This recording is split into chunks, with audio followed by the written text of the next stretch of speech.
Hello everyone, good evening officially, and welcome to our webinar. My name is Elisa Estrada. As many of you know, I'm the Senior Director for PBS NewsHour Student Reporting Labs and your MC for tonight. Really exciting to do this. This is the first time that we're doing something like this. And then I think the majority of you who are online with us tonight know who we are, but for those who might be new to SRL, we are a national youth journalism network connected to teachers and students in 46 states. And we work with the NewsHour and local stations all around the country to amplify student-produced journalism and content.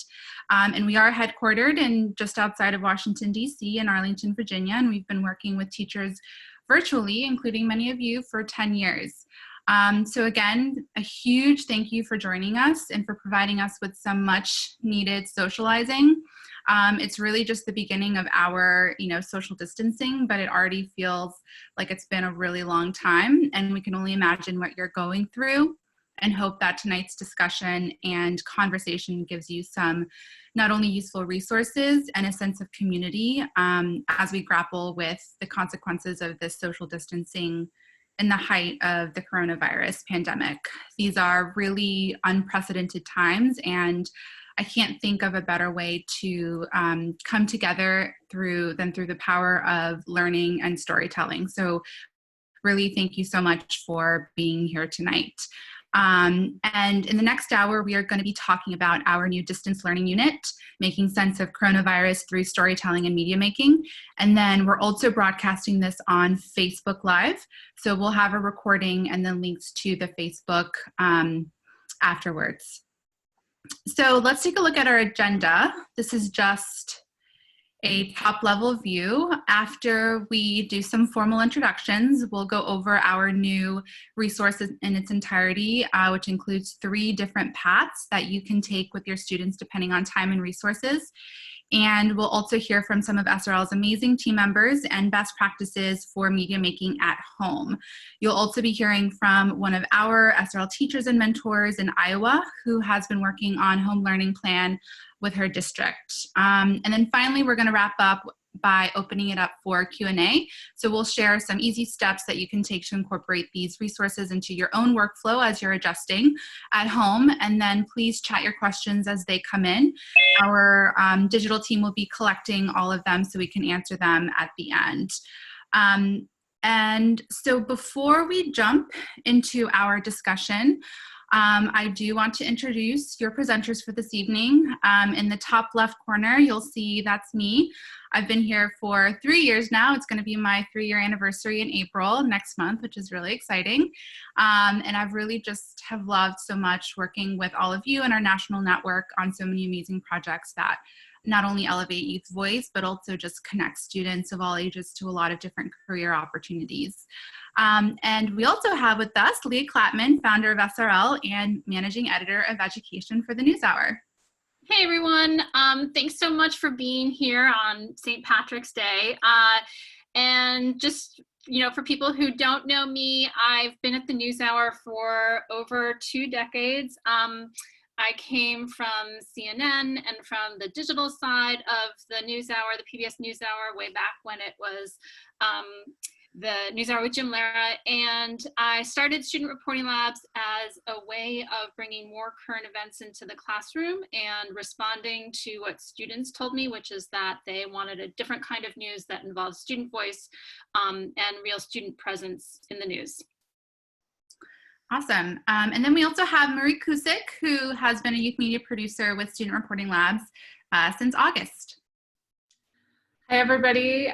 Marie. I definitely recognize some of the names here tonight. So, yeah, I work with all of our labs on the West Coast and in the South, and also in Pennsylvania. I'm based in Pennsylvania. And before joining the team, I was a reporter working at PBS and NPR stations in New York and Pennsylvania. So my job, I'm one of 4 youth media producers, and my job is really just to help students and teachers produce the best video journalism that they can. Thanks, Marie. And then finally with us tonight is Mecca Wallace-Spurgeon, who is the Technology Director at Centerville School District, which is located in southern Iowa. Hi, everyone. I'm happy to be here this evening. I have been with Student Reporting Labs. This will be my third year as a mentor to, I'm sorry, my cat's starting to get on my keyboard. Happens. Working from home. I am the tech director in Centerville, Iowa, and I serve, I have many different hats there, I guess I would say. My main focus is to help teachers integrate technology, but I do work with students and help them along with their technology as well. I love the part of my day where I get to work with our 7th grade student reporting lab. And so, yeah, I'm just happy to be here tonight. Thanks. Yeah, thank you so much. And I also wanted to give a huge shout out to the rest of our SRL staff who is either joining us just as attendees, but also behind the scenes. And that includes Chris Allen, who is SRL's Education Project Manager, Marcus Markle, our Communications Manager, and Rawan El-Baba, our Digital Producer, who are all working to collect all of your questions and then making sure that our conversation goes smoothly tonight. So thank you to them as well. So in this age of social distancing, we now know how important it is to stay connected. So throughout these uncertain times, we'll be sharing all of our resources on social media, as well as resources from our partners at PBS and other reputable sources on social. Our team is curating, retweeting, posting really useful information with links to online learning resources as they become available to us, including news and easy student assignments for those who are looking for things to do. And we also are all staying in touch through our awesome Connected Educators group on Facebook. So I definitely encourage everyone who hasn't joined yet to join, and also just to stay in touch in there, share anything that's lighthearted, any challenges that you're going through. We really want it to be a place where people can come together and connect and really just commiserate. So the link to access it is on this slide that we're sharing right now, but we'll also be sharing this full presentation with everybody afterwards, so you'll be able to grab the link then as well. So let's jump in to the discussion for tonight with an easy icebreaker poll question for everyone. So the question is, what streaming service have you been taking advantage of recently? And you can only choose one. So go ahead and submit your answer. I am guilty of using a lot of these streaming services, not just one, unfortunately, but for this poll question, you just have to choose one. And there's probably some others that we didn't even get to add to the poll question because there's just so many streaming services available these days. I have a few favorite shows on Netflix right now that I'm currently binging.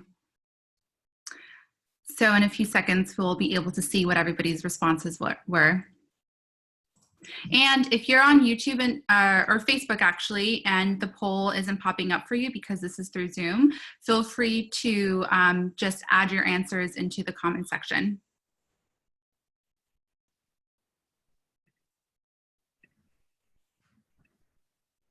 And hopefully we'll get the responses.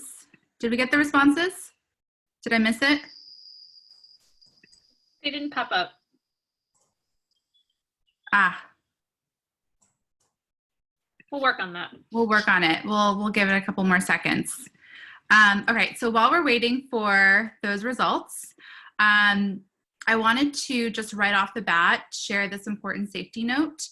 Oh, here we go. Almost perfect timing. Okay, so it seems like the majority of attendees tonight are on Netflix. Yeah, that's my go-to as well. I have to admit that I've recently been binging Love is Blind. I wasn't going to say it, but I said it. If anybody can relate. And Disney Plus too. Marie has been telling us that Frozen 2, if you haven't seen it, you should watch it. And shout out to PBS Passport too. I made them add PBS Passport into that. Well, thanks for participating, everybody. We're going to have another poll question later on, so please stick around. So with this important safety note, as we've been mentioning, we are taking social distancing seriously right now, and for that reason, any reporting that students do, it must be done in ways that really protect student journalists, their sources, and society at large. Our message to students is that face-to-face conversations outside their immediate circles should be replaced with virtual interviews. And part of our team right now is working on a guide on how to produce remote interviews with FaceTime, with Skype, Zoom, or other virtual communication platforms. So this is also a skill I think that will be useful in the future for students when they interview virtually for jobs. A lot of jobs that people interview for now are initially through a virtual interview, or if you're just meeting with colleagues online, just how here at Student Reporting Labs we've been doing all week. So it's really become the norm, so it's good to really have students understand what that technology can do. And one of the resources that we've been sharing are articles and best practices from the Student Press Law Center. You'll be able to see those resources in our coronavirus unit doc, but also if you visit the Student Press Law Center, you'll be able to just get access to everything that they're working on too, in terms of, as a student reporter, these are the things that you should keep in mind if you are covering stories during the coronavirus pandemic. So now I'm going to turn it over to Leah for a few minutes, who is going to talk to you about why SRL created this new resource and what we hope you get out of it. Great, thanks, Elise. So the idea for this unit really came out of the work that we've been doing for the past 10 years, and that's been really connecting with students and teachers, and then of course, where we're from, the PBS NewsHour, that kind of launched this whole process to be able to hear from students. So, when we started to, when the stories started to unfold, the pandemic started to unfold, and it became clear what was going to happen in the United States, we all kind of rushed together to create this unit out of resources that we have already been, using with students around the country and teachers, but then also really broaden it to be very specific to this moment. So we really hope that this is something that your students find gives them a sense of control over the situation. Of course, none of us feel like we know what's happening, and it's all very confusing and uncertain, but by telling stories, we're hoping that your students feel like they have some ability to shape the way that they are thinking about this pandemic and thinking about what's happening in their community. So we really created this for your students first and foremost, but then also teachers. I mean, over the years that we've been working with teachers, we know that the idea that your students are doing something that's in the real world, that's project-based, and that we've provided as many resources as we can to them is really important. So we want to make sure that you feel supported and that this is a process, this is a curriculum that we're building with you, and that also you feel connected to other teachers.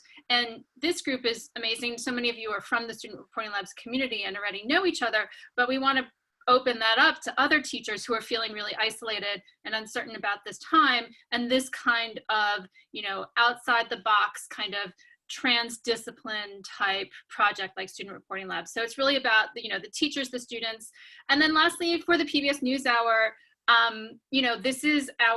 this is our opportunity to be local, to find local stories. And then, obviously the youth perspective is missing from so much of news coverage. So this is also really valuable to the PBS NewsHour. We'll talk about some other opportunities coming up in the next couple of days, next couple of weeks, where we're really hoping to be able to feature this work and amplify it through the NewsHour's platforms and through other parts of the response that's taking place within public media. Definitely. And as you can see, there's a bit.ly on the screen. But again, we're going to be sharing this doc with you afterwards. And you can also go to studentreportinglabs.org to find the unit and the curriculum on our homepage. And many of you already have the link and have been able to explore it because you've received it through our listserv. And because all of this has evolved so rapidly, we are working on a way to showcase, as Leah mentioned, just all of the student media that is going to be produced. So as we figure that out, we will be sharing students' content on social media, on NewsHour's platforms, and then also through our media partners and local PBS stations as much as we can. So jumping into the first path that we have outlined in the curriculum, we really wanted to create an easy point of entry for students at all levels. Right now, it doesn't feel like we have a lot of power over our lives, so we have to take advantage of what we can still control. And that includes telling our own stories. So Path 1 in this unit asks students to tell their own stories about their life during the pandemic. And we've developed a lot of different assignment options that start with these 3 steps. So step 1, have students assess their situation. And this is also something that you can apply to yourself too. If you're teaching and you're trying to figure out how to share this information, do it yourself and then share those examples with your students. So have them write down all of the ways in which coronavirus has affected them. They can use this exercise to get their thoughts together and really start thinking about their friends and family members. Are they stuck at home, scared for yourself, for loved ones, worried about their job, grieving canceled events? And just full transparency, I actually had to postpone my wedding that was going to be taking place next month. So I am definitely grieving a canceled event. But this is what's happening, this is like the new day-to-day. And another question, if the virus hasn't impacted you directly, why not? So that's step 1, just assessing your situation. Step 2, have students storyboard their personal narrative. So on paper or on a computer, electronic device, depending on what students have access to, have them sketch out the beginning, middle, and end of their story. They can really start to think critically about the perception of their own lives during this period of time with this kind of exercise. And it's also just a great way to process all the information that they've been seeing on TV and on social media. So in this unit, we have very specific instructions on best practices for this step, including prompts and starter sentences that will get their mind jogging.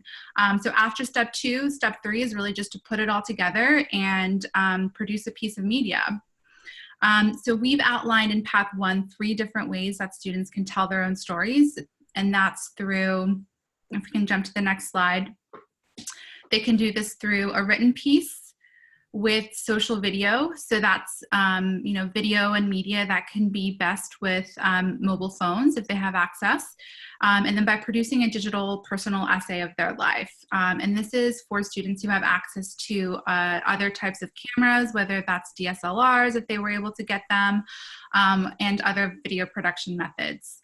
And as I mentioned, because there's so many different variables facing students around access to resources and technology, we really, really want to leave it up to you and your students to decide which medium to choose.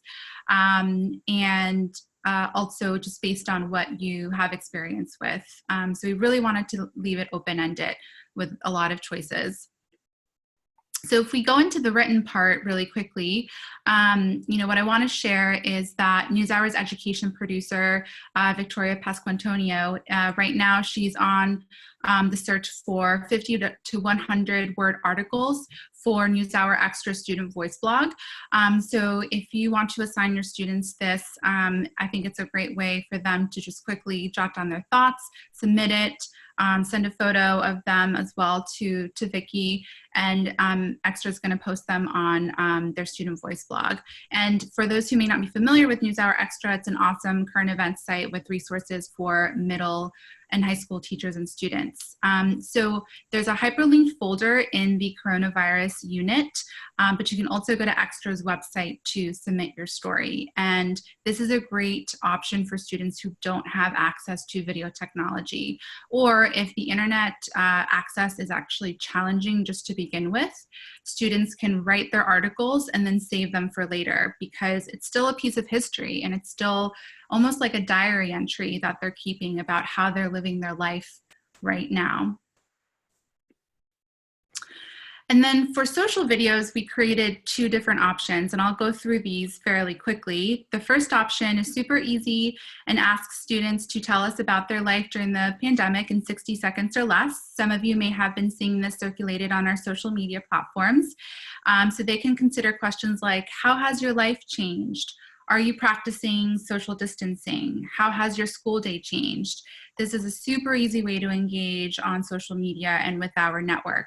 And students can share their responses to hashtag SRL Reacts, or we also created a folder that's linked in the unit that they can use to upload their videos to Google Drive. And if they're not able to access a Google Drive, they can also email it to us. We'll have an email at the end of this presentation that you can send your questions and entries to. So this is if students want to amplify their stories on their own through social. And you can also have them submit it to your own online classroom, whether that's Google Classroom or any other tools that you might be trying to use during this time. So here's an example that our production assistant, Becky Wandell, did just the other day on the very first day of our new work from home mandate. Let's take a look.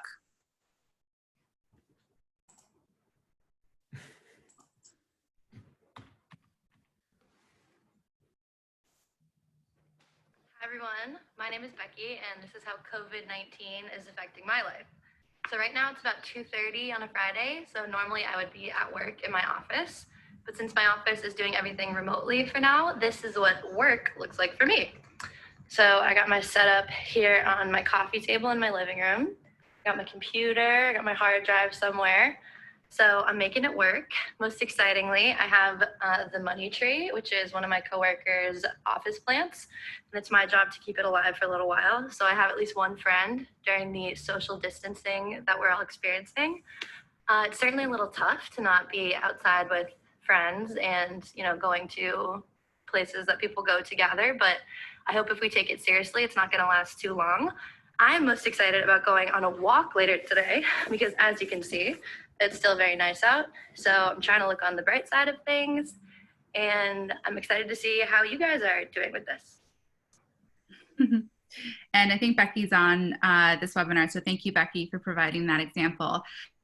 And here's another quick example that one of our teachers in South Carolina at Catawba High School just did over the last couple of days. She had her students produce this. It's a montage of students talking about how their lives have changed. So this is just a quick 35-second clip for everyone to watch.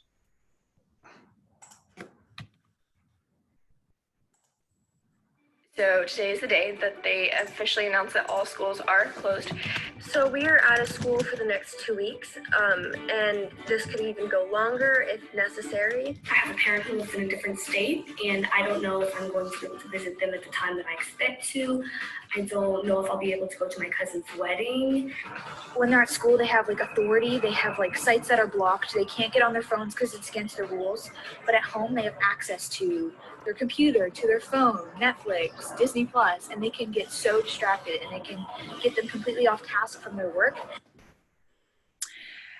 So apologies if some of you are having trouble hearing that, but we'll have links to all of the videos that we included at the end. So, but hopefully, you got the gist of that. And as you saw in both of those videos, this assignment can be really, really cathartic. It gives students who are dealing with so many changes just the opportunity to process and release some of their feelings, their thoughts, and even their frustrations. And this is also why, having a daily journal is also really nice during a time like this, but this is like a video journal. And so students can do this more than once. They can do it every day. They can do it once a week, whatever they feel or you feel is best for them to do. And so for student reporting labs on social media, we're going to be sharing challenges like this throughout, the next couple of weeks to months. So now for option 2 with social, if you want students to practice some other video production skills, you can have them do option 2, which incorporates script writing, B-roll, and editing techniques into their production workflow. And the prompts are the same as option 1, but students need to go one step further and shoot some additional video on their phone and think about how to put the different parts of their story together. The screenshot that I have on this slide is an example from the PBS NewsHour. So senior producer Adam Rainey, he went away recently to a trip in Italy with his wife and came back just as the outbreak in Italy was happening. And so he talked about his story about how he was trying to follow protocol when he came back, and decided to self-quarantine because he didn't know how he would be able to get access to a test to see whether or not he had it. So it's a really interesting example that students can use as a model for option 2. And then the second social video option also includes a graphic organizer that we created for students to think about the different steps of their stories and how they would appear on social media. And we really hope that it helps them think through mostly just the intent of what they're trying to communicate, because you know, a lot of students are going to have access to their mobile phones 100% of the time now. They're on social media, and this is just a different way of communicating their own stories and their own perspectives that they're already sharing with their friends.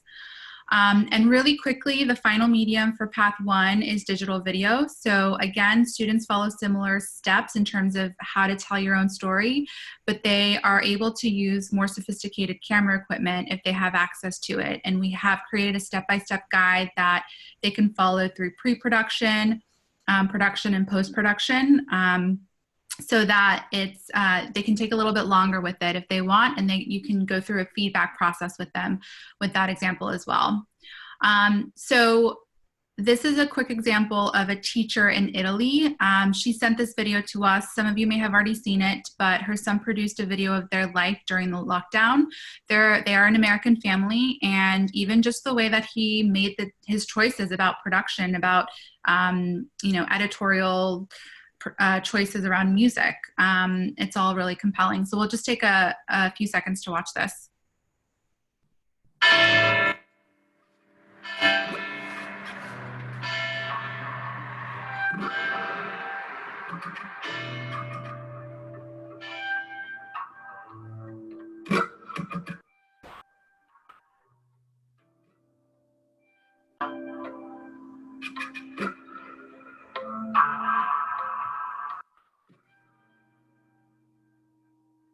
I take the metro and I walk. I take the metro for 20 minutes and then I walk for 10 minutes. I all the time. Can't go out with friends. I can't go out to eat. Go to the movies. I don't go to school. We're starting to do classes online. Online classes can last a very long time. I was on today for 4 hours, and the teachers still give us a lot more homework than they do during a normal day. And it's even harder because it's a weird situation. And then we have to do schoolwork, and then they give us more schoolwork. You know, we still have to keep the show rolling here. I'm working, I'm teaching online, I'm teaching my high school students, I'm teaching my college students. We're all together all the time. That means 4 people, 3 meals a day. We need food. We have to go out and get food, which is not easy anymore. Cooking, cleaning, housework. It's a lot. We can stop it there. So the video was lagging for me a little bit, and hopefully it wasn't for everybody. But again, just another great example of how you can incorporate both B-roll and interviews into really easy digital pieces, maybe not easy, but just digital pieces that your students can work on. So to recap really quickly, we have a lot of different ways that students can engage in media making and tell just their own stories, even before thinking about other people's stories. And we want to see what those look like. And most importantly, we want to amplify them, and especially just to mark this really historic period of time that we're in. So we've included links to the folders that you can submit, or the hashtag SRL Reacts. And as I mentioned earlier, we're also working on a way for students to submit on our website. So stay tuned for that. And before I hand the mic to Leah, I wanted to do another poll. So based on what we just heard about Path 1, what do you think would be best for your students? Take a couple of seconds to answer this poll question. I can imagine that depending on how long we are in the situation, that it might last, you know, you could probably potentially do all of them with your students. And as a reminder, if you have questions that you want to ask us, please make sure to include them in the chat, and we'll collect them and hopefully have the opportunity to answer all of them at the end. All right, results. Cool, so it's a good mix, but mostly social. Social seems like a good path to take. And I see, Chris, you're saying many of your students are struggling to be engaged in an online environment. I expect they would benefit from writing and then social. Yeah, absolutely. And as Path 1 is outlined, we really are asking students to first think and write out what stories they want to tell, and then think about how they want to produce it. So really great question or point. Okay, so thank you for participating in the poll. And if you have any other ideas outside of what we've shared so far, please let us know as well. All right, so back to Leah to talk about long form. Okay, great. Thanks, Lisa. And I'm going to talk about the process of storytelling that a lot of our student reporting lab teachers are familiar with because they've been doing it for as long as they've been doing student reporting labs. But I think we can also take some of what, in the last, in Path 1, you can do this on social. You can do this for digital. These are different ways of being flexible and then offering the curriculum to other teachers who are not student reporting labs, might be in your school, in your district, they might be your friends, but that's the reason why we created all these paths so that the teachers can choose the format and the actual form of expression, of student expression that's most comfortable for them.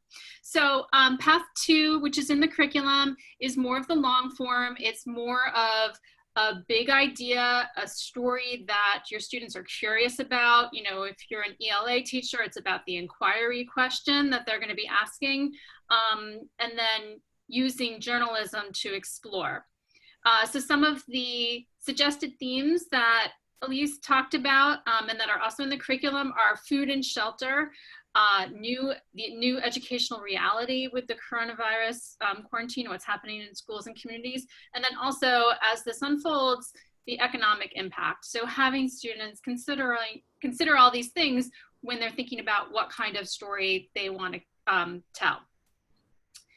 So in the next slide are some of the questions that are in our traditional curriculum. One of the things that we ask our students to ask themselves actually a couple of times when they're thinking about their story, when they've actually gone out and done their interviews, when they're writing a script is, what is my story? Is this a story? How can I make it a compelling story for a broad audience? So, one of the questions that we always have our students ask is, what is my beginning and my middle and my end? And they have to have a plan before going into the production process because that makes the story better. It makes it the best use of their time. And it's also a really great life skill to approach a big, complicated project like this with the kind of what we call in journalism pre-production, but the planning that it takes to be able to execute it. So a lot of the curriculum within Path 2 or the different elements that we ask students to think about are from our pitch sheet, the traditional student reporting labs pitch sheet, which you guys, many of you on this call are familiar with, but for teachers and students who are not familiar with student reporting labs, it's about how can I tell the story? Who are the characters that are going to be able to represent the elements of the story and what's taking place? What are my interview questions? What kind of B-roll and visuals will I be are necessary? And then repeatedly, we have the students ask themselves, whether they're working in a team or individually, why should my audience care? Why am I telling this story? What do I want my audience to think? And what do I want my audience to feel? And that is all in the pitch sheet, the Student Reporting Labs pitch sheet, and in the curriculum. So the first thing that they're going to be doing is thinking about the characters that they'll need to tell their story. So these are just suggestions. We really want the students to take ownership of the kinds of stories that they're interested in, but it might be medical, it might be talking to a pediatrician or a doctor. It could be, what is it like to be a police officer or, someone who is a first responder. How are schools making decisions? What is it like to be a business owner at this time? And then, of course, we do want these stories to also really include youth voices. So what is it like to be a student who has a job or who is creating a business or who has responsibilities that, I can't imagine, but that the students, when they're starting looking for their stories, they'll know who has an interesting story. Again, just reiterating what we said about safety at the beginning, these interviews can be done on Skype and Google Hangout and FaceTime, and we already have part of the curriculum that is about how to record those interviews, and then, having fun looking at interesting ways of editing these interviews so that they look good, so that they work in video. Another question that's very important in this moment is, can you pull it off? Thinking about the logistics and how they're going to have access to the people and filming locations that they need. And one of the hardest parts, and you guys are teachers, you know this, the hardest parts is like telling a student that that's a great idea, but you're going to have to modify, the way that you're thinking about it. You're gonna have to problem solve. Problem solving is a big part of student reporting labs. It's a huge life skill, something that we've really seen students flourish in terms of their ability to think about these things and make them happen. But this is gonna be a tricky one for the next couple of weeks, next couple of, the time period that they're working on these stories. And then, in this case, we are talking about video or, social content. So is it visual? How can we make it visual? We're all gonna have to be creative about this. So in the next slide, this is all in the curriculum. I just put it in here because I want you to see kind of what you can expect in terms of the content, the resources, and the instruction that you're going to be able to hand to your students. But it goes through all the steps to do the kind of video news packages that Student Reporting Labs has been doing for many years. So from everything from going out and filming to transcribing to writing a script, editing your video, and the whole process of feedback and revision, which is really important to Student Reporting Labs, and again, a really vital life skill. But we're gonna have to be creative about that, whether that's something where the students are showing it to other people that they are in quarantine with, or whether, they're using kind of the Google Docs that we use in Student Reporting Labs, or other ways that they're gonna be able to have someone else watch their work, give them feedback, and then revise it. So, as we said at the beginning, Student Reporting Labs is kind of poised for this moment because we have been working remotely and created, processes and workflows where the Student Reporting Labs teachers and students are working with the amazing youth media producers that we have on our staff. And so one of the things that we have set up to be able to best give your students the kind of instruction and the kind of guidance that they need on both the editorial and the technical, the audiovisual skills that they need, is Student Reporting Labs office hours. So we are, over the next couple of weeks, every day, every workday from 11 a.m. to 12 Eastern time, we're gonna have either a youth media producer or one of us be available to answer questions, to work with either teachers or students, to be able to give that feedback, if it's necessary for the students' work, to be able to answer the questions that maybe the teachers don't have the answers to, but we can help in any way we can.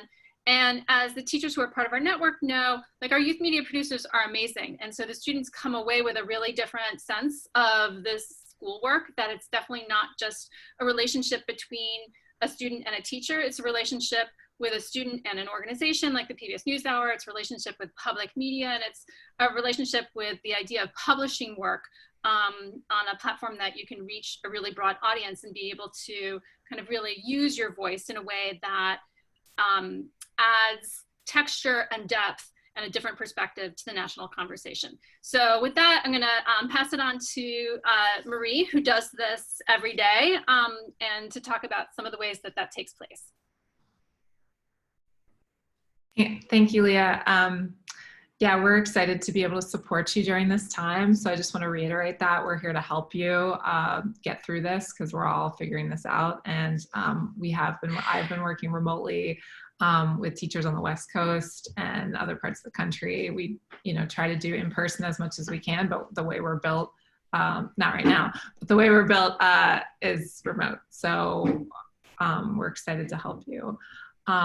So just really quickly, editorial tips for whatever your students are creating, whether it's something really quick for social or something more complicated. We just want them to always cite their sources, CDC, World Health Organization, a reputable news organization. We want them spreading really good information. They're already doing a lot, doing so much on social media. Let's encourage them to just use that power for good and use it with intention.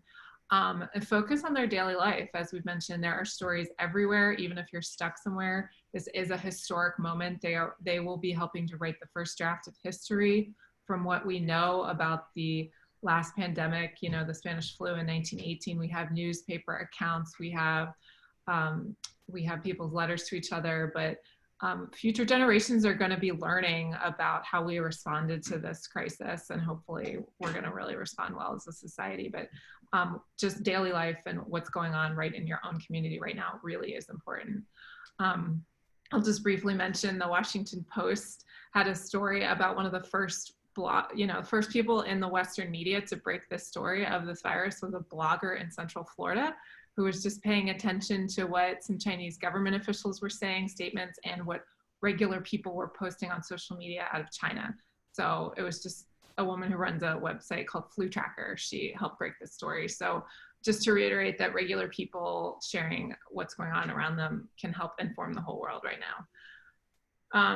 So we encourage humor, and let's, try to make this as fun as possible. It's a really stressful time for everybody. Of course, always doing that with respect, because it's also a very serious time. And just some quick story ideas, to just jumpstart things. So just like choose a daily routine that has changed. Explain how you and your family are adapting. Interview siblings. Are they home from school, from college, from work? How are they handling it? How are your parents handling working and childcare? I have a 4-year-old and my husband in the house right now. I work remotely for SRL already, but it's a totally different situation for me right now.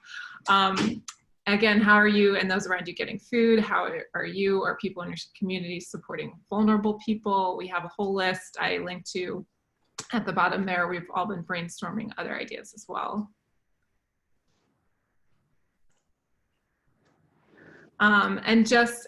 We don't know what kind of equipment your students are going to have, but I assume a lot of them aren't going to have the really nice professional equipment that we encourage you to use at school. So if they don't have that, I just want to say you can do so many amazing things with a smartphone. And if you really know how to use it and get that great video, you can if people are able to, there's some pretty inexpensive things you could buy right now. If Amazon's still working, you can get a tripod or a lav mic I just looked up my own smartphone and I found stuff. You could get those two things for maybe $40 total. We know not everyone is going to be able to do that, of course, and a lot of students aren't in that situation.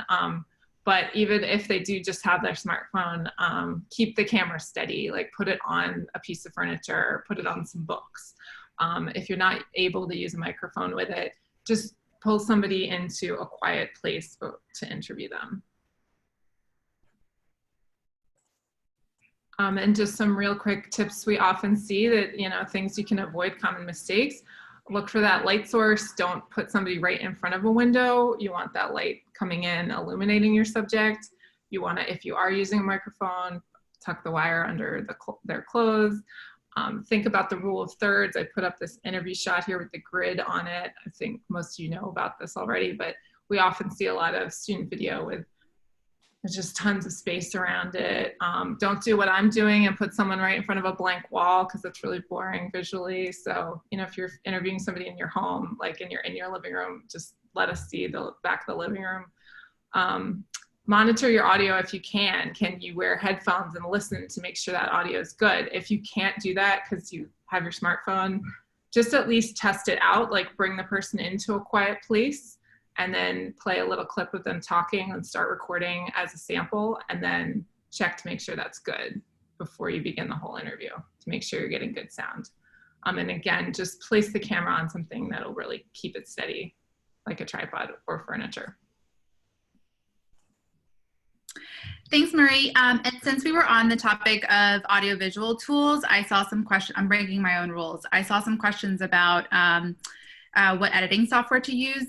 Something that I didn't mention in Path 1 is that there are a lot of phone-based, mobile-based editing tools that are either very cheap or free. So Adobe Rush is one of them. And then iMovie, no, not iMovie. DaVinci, I think Mary Dunn commented. There's definitely a lot that you can consider, and we have that list too in the curriculum. And if we don't have everything, we will add it as we collect more and more resources. Again, thank you, Marie, for all that great information. The third path is all about media literacy. There's a lot of good information for students to have now. There's also a lot of misinformation and unreliable information because there's so much that's happening so fast that sometimes it's really hard to keep up, let alone really step back and analyze what you're consuming. So path 3, confronting misinformation and social commentary, is all about just taking a step back and having students think about what they're consuming and really what they're considering as reliable information, reliable sources of information. So coronavirus memes are everywhere right now. Students are devouring them. This path includes an exercise or an assignment where students evaluate memes, and then we ask them to create their own based on reliable information. We're also curating a lot of media literacy resources from our friends and different partners, including NewsHour Extra, which has a lot of great daily news stories and lesson plans that are infused with media literacy elements. Media-wise, we just partnered with them for a voter project, but they have an entire teen fact-checking network debunking viral coronavirus posts. One of our homegrown fellows right now in the DC area, Bridget Aduwadir, is a teen fact checker with them. So that's another opportunity that your students can look out for in the coming months. So check that out. Again, everything is in that unit that we shared at the top with the link. But right now, I'm going to switch it over to Mecca Wallace-Burgeon in Centerville, Iowa. And we're so grateful to have her with us tonight. As she mentioned, she's the technology director for schools in Centerville, and she's been running in and out of meetings trying to plan and organize her own district's response to coronavirus. So we're really grateful to have her here and can't wait for you to hear what she has to say. Take it away, Mecca. Thank you. So we are located in southeastern Iowa, literally on the border of Missouri. So we're a very, very rural community. And so I'm very proud, quite honestly, of our response to COVID-19. A couple of weeks ago, we came together as a group. We watched a webinar that was provided to us by the Department of Health. And we really started responding a couple weeks ago by just surveying our parents and our students. We were curious to see really, do you have access to internet? Do you have access to reliable internet? Do you have devices at home that you can use? Because we are not a one-to-one district. Even asking students and parents if our students have access to smartphones. And then from there, we started to think about our at-risk population and folks who might need a little bit more assistance. We are 72% free and reduced lunch, and so we knew that we would need to have a response to feed our children if we could not come to school. And so this past Sunday, we received word from our governor. She did not mandate, however, she did give a strong recommendation for our schools across the state of Iowa to close for a minimum of 3 weeks with the potential of returning April 17th. We're really finding that, literally every hour seems to be changing here in the state of Iowa. So just even this afternoon, I was called back into a meeting again as Governor Reynolds announced that we would be closing social establishments. So bars, restaurants, movie theaters, bowling alleys, places like that would be closing across the state of Iowa. And so, we're really starting to feel the pinch here and really getting concerned about, should we even be out and about, at this point. And so our response to really this crisis at this point, we had no idea on Friday that our students would not be returning. We kind of suspected, that we would maybe have a couple days, but we really had no idea. And so now, tomorrow, our plan is to allow our students to stagger. So at each of the buildings, there are 4 buildings, so we're going to allow students to come in based on their last name, to come in and get their belongings. And if we have students that need devices, hand those out. And so we don't know if we're doing the right thing, I guess, at this point. But we've established, I believe, a good option for home learning opportunities. And beginning tomorrow, we'll be offering our grab and go meals for our families. So today I met with students. I'm sorry, I met with teachers via Zoom. I'm pleased to say that I have a pretty extensive background using Zoom. So I was able to connect with all of our teachers across the district in 4 different chunks today, sort of meeting teachers where they're at. And that really is my theme. You know, we have teachers that are really already ready to jump on board with this whole idea of online learning or home learning. And we have teachers that really are just sort of those, you know, late bloomers, I guess. And so trying to meet them, you know, where they are at. So what we focused on today is really helping our teachers develop an online platform or a learning management system like Google Classroom or Seesaw, so that they had a place that students could go to.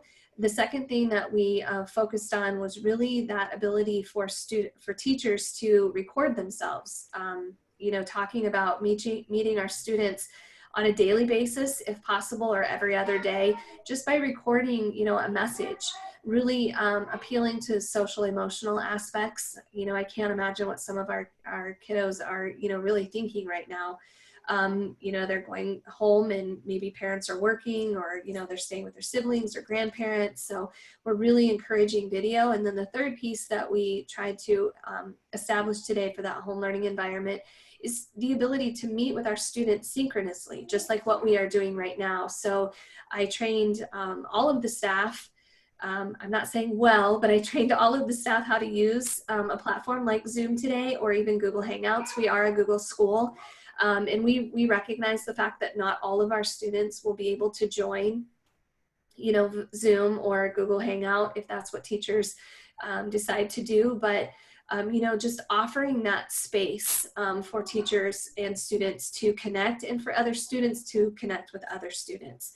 So I talked to them today about, you know, really narrowing in on 3 lessons per day. So our secondary 6 through 12 teachers were instructed to sort of treat this as a block schedule. So on A days, maybe math, science, social studies, and art would teach, and then on B days, the other subjects. So students will receive 3 lessons per day, depending on their age. We're really recommending that lessons for our younger people not be more than 20 minutes per day, and our older students will get a lesson of 45 minutes per day per lesson.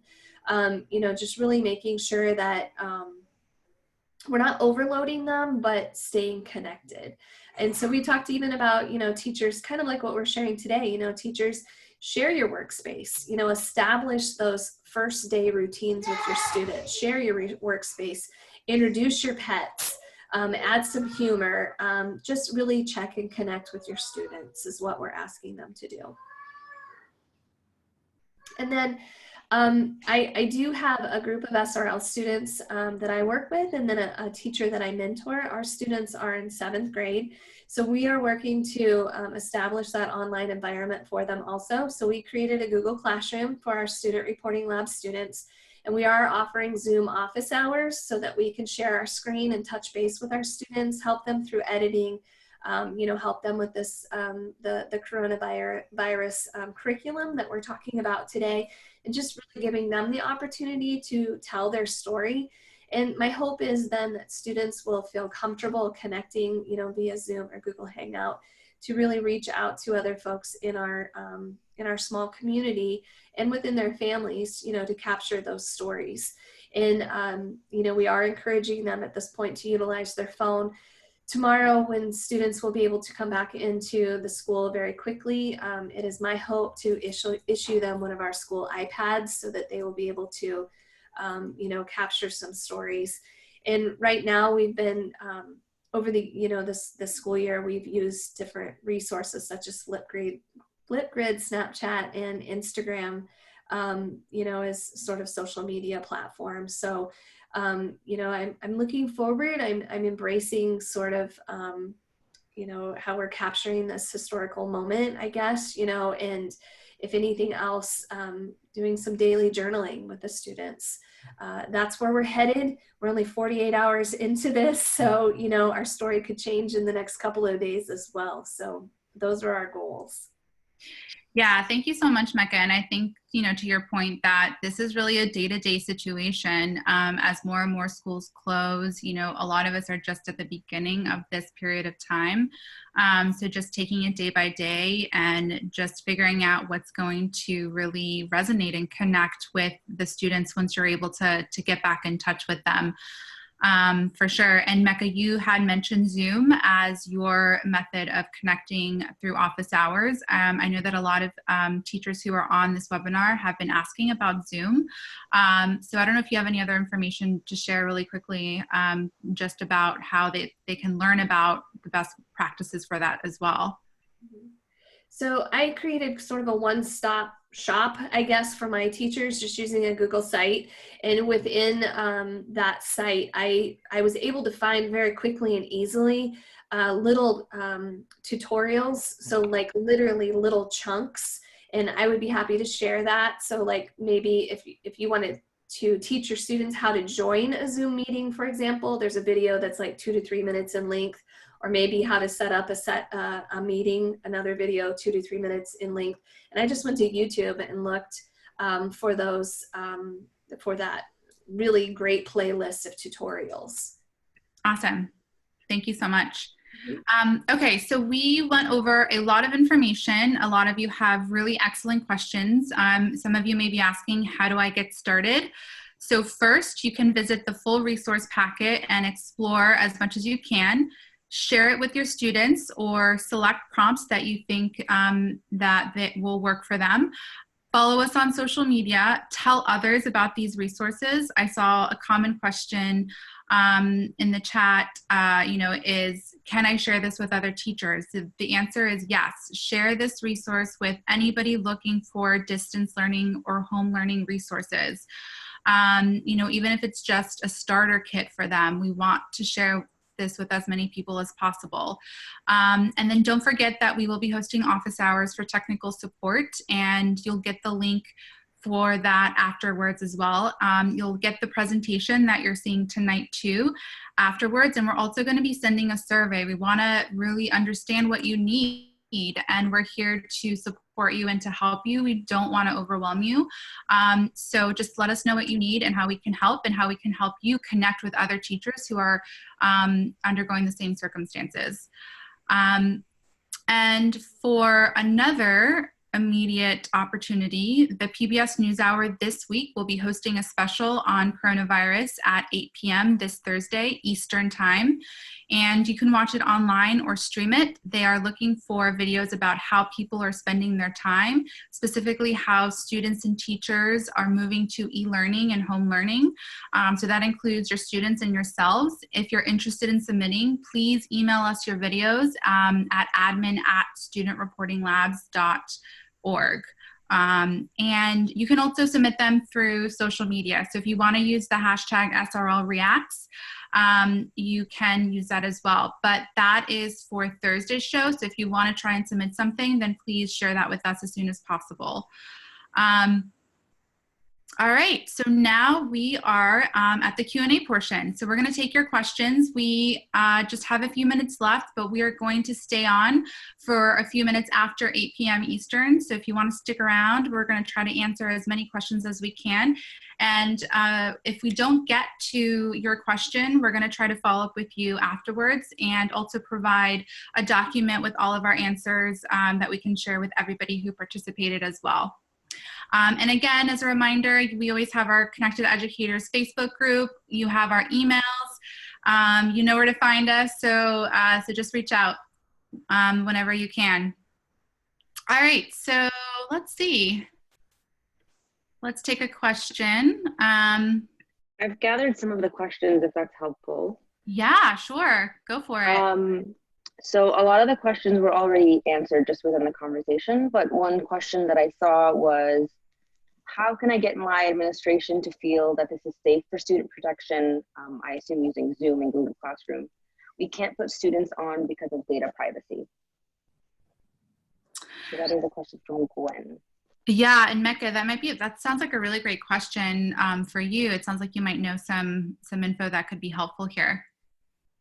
I would have to look into the privacy settings. To be honest with you, at this point, we hopped on with students and with staff today. We didn't even consider the privacy issues, just to be honest, because we're in scramble mode. We're in, what do we do to connect with our students? So I would have to take a look at those privacy settings. We have, we're what we consider a Google School. So in terms of Google Classroom, we have our privacy settings for Google Classroom, and we follow the age for what Google sets forth in terms of our Google domain. So, but I'm not sure about Zoom, I'm sorry. Thank you. Yeah, thank you. One of the other questions was, would it be okay if college students participated in this? Yeah, absolutely. I mean, I think we see this as something for everybody who is looking to tell their own story, tell other people's stories, and just to really take advantage of this opportunity at this time and this point in history.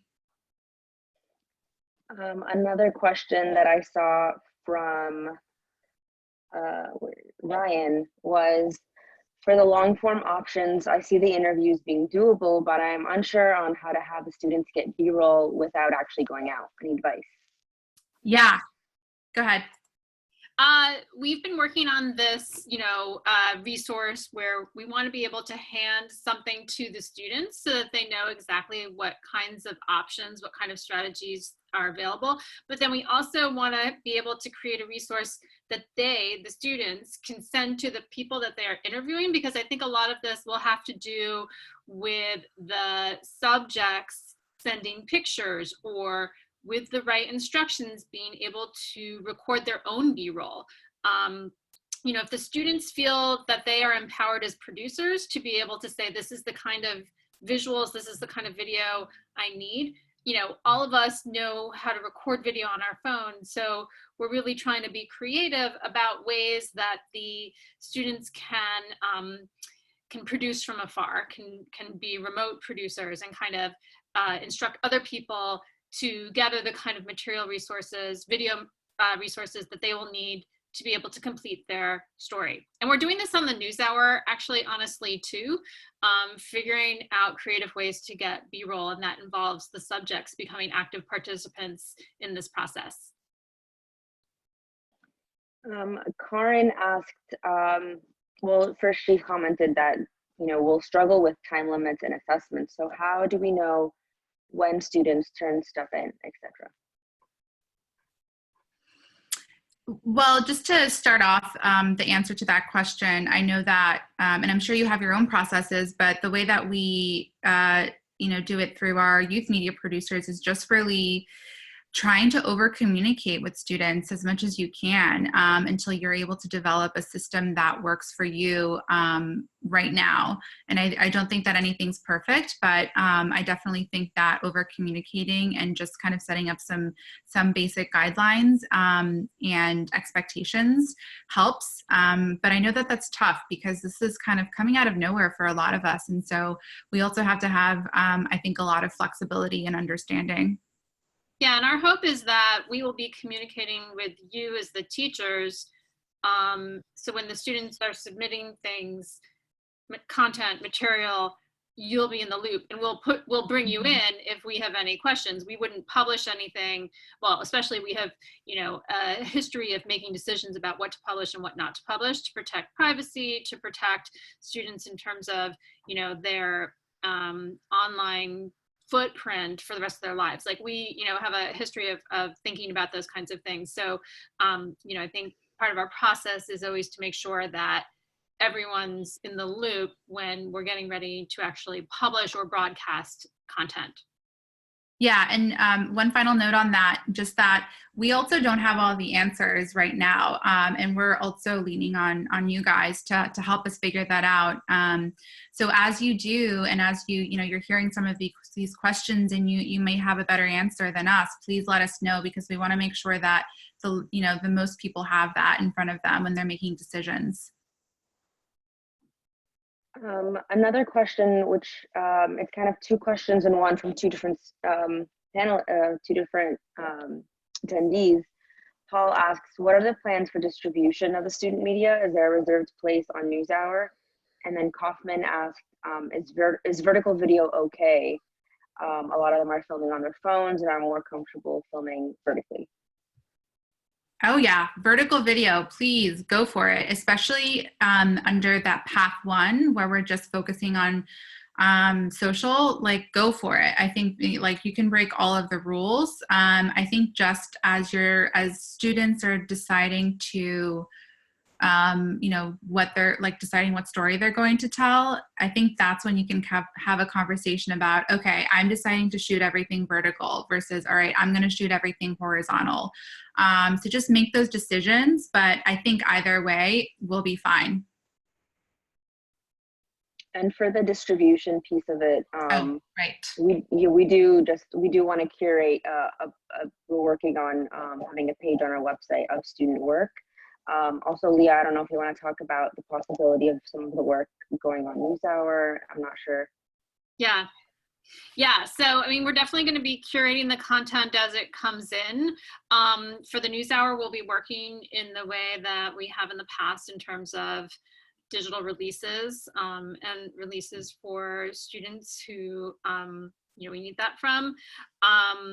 But the NewsHours, as I said at the beginning, really excited about this. I mean, I think they've always looked at student reporting labs as a really unique opportunity for a news organization to get local content, to get content that reflects the perspectives of young people, to get untold stories, like stories that can't be told any other way, because there's just, especially now, not many journalists are out in the communities, out, in the wild, doing the kind of journalism that's so important. So this is a really important opportunity, and our goal is to support you and support your students so that we're all able to fill in that gap, and to, as Kelly's saying in the chat, like really break the rules in a way that is important, because we're in unprecedented times, and that calls for us to be really creative about the ways that we can help students tell these stories and find these stories and have these stories seen by the broadest audience possible. Yeah, and use it as a way to motivate them. I know that we got some questions about student access. Some teachers haven't had a chance to reconnect with their students. And I know that there's a lot that goes into that, but this can be a motivator. We are really invested in amplifying their voices and helping them as they are really understanding their own communication skills and how to articulate their own stories. So this can be a motivator by saying, like, this is a way that you can reach an audience larger than just your immediate circle. So as you're trying to motivate students who you're only connecting online, not in person anymore, you can use that as a way to motivate them. And this was discussed briefly before, but students, panelists are asking about resources for editing software other than Adobe. I know we mentioned Rush, that might just be mobile. There's DaVinci. So I think we have a list of them in the unit that we'll be sharing, just to kind of answer that question. Yeah, no, thank you. We'll definitely try to collect as many options as possible. And then a question that I saw a couple of times is just about, like, how do we talk to our school administrations about being okay telling these stories? That's tough, and I think that it starts with being able to have a student tell their own story, and then seeing how the school administration reacts. I don't know if anybody else has another thought or a different answer to share based on experience. Yeah, I think administration buy-in of this as an important tool for students at this time will be important, and we're open to helping, in any way possible with that. Rain brought up another really important part about people, a really important issue about people who have tested positive for coronavirus. we've been, we're lucky that we have these NIH supported health labs. And so we do have a resource about HIPAA. And so I think that's really important. Thank you, to put out there, because we definitely don't want to have health information in our stories that violates HIPAA and that could potentially, bring someone out of their privacy, their health privacy, or any other kind of ways that we're protecting people's information at this time. Definitely, and we can add that to the live document as well. I think that's all the time we have. So again, reiterating that if you have other questions, please reach out to us and we'll share those answers with everybody. But I just wanted to say thank you so much for joining us. This has been incredible. It's been really great just reconnecting with so many of you. Remember that our new resources are totally living documents, as I said, and we'll be updating them as we get more information. So please know that you can lean on us for support, and that you guys are all awesome. And thank you so much. And please stay safe and stay healthy. And thank you to our presenters, Leah Klapman, Marie Kusick, and Mecca Wallace-Spurgeon. Thank you guys so much. And to the entire SRL team as well. Thank you and have a good night. Good night, everyone. Thank you. Good night.